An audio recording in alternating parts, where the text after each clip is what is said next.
graders. So today we're gonna start by getting set up for next class when we're gonna start making this clay project and letting it dry. Today we're gonna do a little bit of exploring and practicing so that we are all ready for next week. So you're gonna start by, on the tape at your table, writing really big your name and your class code, whatever that might be. Then you're going to put your bag to the side. I will be able to come around and collect it, or I might tell you to take this bag and we might make a pile somewhere in the room. I will let you know about that. So once you're done with that, you will have a piece of clay, or I will be giving you a piece of clay about this size at your table. We are gonna start off by practicing making a slab, because next class, when we're making our spoon rests, we wanna have a shape about this big, and we want it to be no thinner than the width of your pinky. So hold up your pinky right now and take a look. So you don't want it to be any thinner than that, and your pinkies are smaller than mine, so maybe even a little bit bigger than your pinky. And how we're gonna start is by taking this rolling pin, and you are gonna stand up, and you are going to only roll going up really hard, and then you go down. And it's actually a lot slower than you think. Some people think they should be up and down, up and down, up and down. But for clay, that's not how you want to do it. So then you're going to pick it up. You'll see it kind of sticks to the table a little bit. And then you're going to turn it over. And I'm going to do the same thing. Roll up by putting a little body weight into it. And roll down.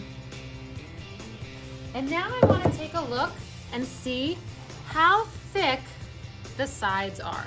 So that looks pretty good. I might be able to do it one more time, not so hard, but I'm pretty close. Now, after you get that done, you might want to try out what it will look like if you roll it on something with texture. So you could do that a few different ways. You could do it by rolling it just like this with it sitting on top. And let's see how that looks.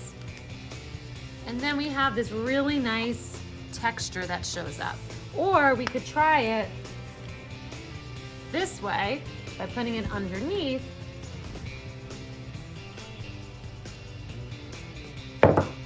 and see what we get. So it works both ways. So I kind of like doing it on top because I have some more control. So after that, I don't want it to get any thinner. Now next class, what I'll be doing is coming around with what's called a needle tool, and I will be trimming the edges for you. We're not gonna do that this class because it doesn't matter. This class we're just exploring. But next class, that's what we're gonna do, because we wanna work with something about this size. Once you get your slab like this, you will be ready for the last part of class. So if you get up to this part today, you're gonna have all different materials at your table that you will be able to use to press into the clay. Things like this, you don't wanna roll up and down. You might want to just press going one direction and then you stop. I could even make maybe like a frame and stop. We don't want to do it everywhere because then it's not as special, and we want to save space maybe for some other things. You're going to have some stamps like this, some nice paw prints. So you're just going to take the objects and press it, and you don't want to push objects in too far because then you won't be able to get them out. So you need to do it with the right amount of pressure where you can see it, but you can get it out.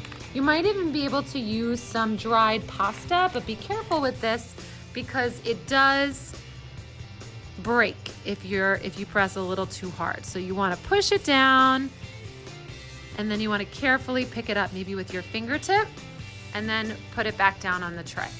So I'm just gonna start by adding all different patterns, and because today is just exploration, you can even smooth it out and add new patterns. We're not making anything else though. We are just making a slab and putting impressions on it.